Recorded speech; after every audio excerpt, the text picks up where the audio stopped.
BA प्रथम के सभी बच्चों को डॉक्टर हेमा देवरानी का नमस्कार बच्चों। इससे पूर्व मैंने आप लोगों को डॉक्टर राम कुमार वर्मा की एकांकी कौमुदी महोत्सव पढ़ाई थी।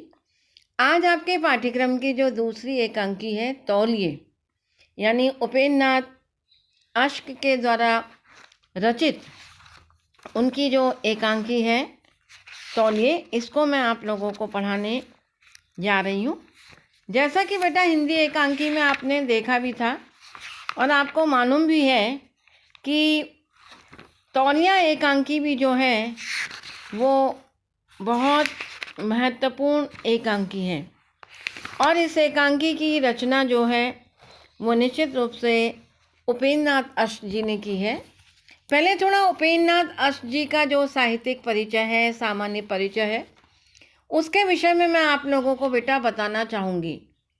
तो जैसा कि हम जानते हैं कि उपेंद्र नाथ अश्क जी का जन्म पंजाब प्रांत के जालंधर नगर में 14 दिसंबर 1910 को एक मध्यमवर्गीय ब्राह्मण परिवार में हुआ था। अश्क जी 6 भाइयों में दूसरे हैं।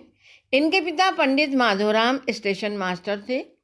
जालंधर से मैट्रिक और फिर वहीं से बीए के डीएवी कॉलेज से इन्होंने 1931 में बीए की परीक्षा पास की थी।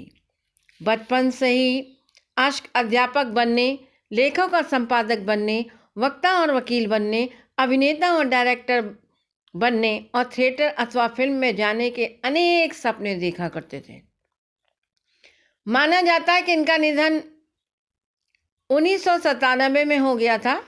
अब जो चर्चा मैंने आप लोगों से की थी कि साहित्यिक परिचय, उर्दू के समान लेखक उपेंद्र नाथ अश्क ने मुंशी प्रेमचंद की सलाह पर हिंदी में लिखना आरंभ किया। 1933 में प्रकाशित उनके दूसरे कहानी संग्रह औरत की फितरत की भूमिका मुंशी प्रेमचंद ने ही लिखी थी। अश्क ने इससे पहले भी बहुत कुछ लिखा था। उर्दू में नवरत्न और औरत की फितरत उनके 2 कहानी संग्रह प्रकाशित हो चुके थे।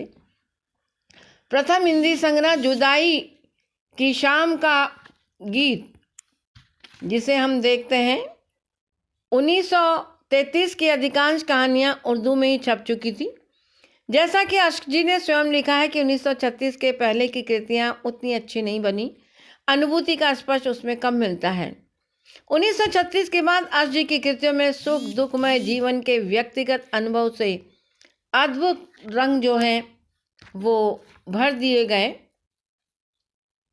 हम देखते हैं कि उर्दू काव्य की एक नई धारा, आलोचक ग्रंथ, जय पराजय, ऐतिहासिक नाटक, पापी, वैश्या, अधिकार का रक्षक, लक्ष्मी का स्वागत, जोक, पहेली और आपस का समझौता एकांकी, स्वर्ग की झलक सामाजिक नाटक, कहानी संग्रह पिंजरा की सभी कहानियाँ, छींटे की कुछ कहानियाँ और प्रातः प्रदीप कविता संग्रह की सभी कविताएं, इनकी पत्नी की मृत्यु 1936 के 2-2.5 साल के ही अल्प समय में लिखी गई है।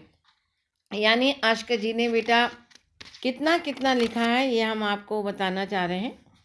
अब जिस एकांकी को मैं आपको पढ़ाने जा रही हूँ, थोड़ा उसके विषय में आप जान लीजिए कि बसंत दिल्ली की एक फर्म में मैनेजर है। उसे 250 रुपया मासिक वेतन मिलता है। मधु उसकी पत्नी है। बसंत मस्त प्रकृति का व्यक्ति है। वो औपचारिकता की अधिक चिंता नहीं करता, चाहे जिस तौले से मुंह पोंछ लेता है तथा हजामत बना लेता है। मधु इस बात से चिढ़ती है तथा बसंत को टोकती रहती है। वह हर कार्य का अलग तौलिया पसंद करती है। इस बात पर बसंत तथा मधु की प्रायः झड़प होती ही रहती है। बात इतनी बढ़ जाती है कि मधु घर छोड़कर जाने की तैयारी करने लगती है। तभी बसंत के साहब का टेलीफोन आ जाता है। बसंत को पहली गाड़ी में बनारस जाना पड़ता है। इसी बीच मधु से मिलने उसकी सहेली सुरो और चिंती आ जाती है। मधु उनके साथ पूर्व अनौपचारिकता का खुला व्यवहार करती है। उसके चले जाने के बाद वह अपनी नौकरानी मंगला से पूछती है क्या उसके व्यवहार में बदलाव हुआ है। वह अपने स्वभाव के बारे में स्पष्टीकरण देती है। 2 महीने बाद बसंत बनारस से लौट आता है। वह मधु की बदली हुई अवस्था में देखता सुनता तो बड़ा प्रसन्न हो जाता है। आनंदित हो जाता है और वह मधु को होता है, वह सोचता है कि मधु की सनक बदल रही है, किंतु थोड़ी देर में मधु अपने पूर्व सन की स्थिति में आ जाती है। तौलियों के प्रयोग पर पुनः झमकने लगती है, उसको मुंह फुला लेने की आदत पुनः ज्यों की त्यों दिखाई देने लगती है। तो आज इतना ही पढ़ाऊँगी।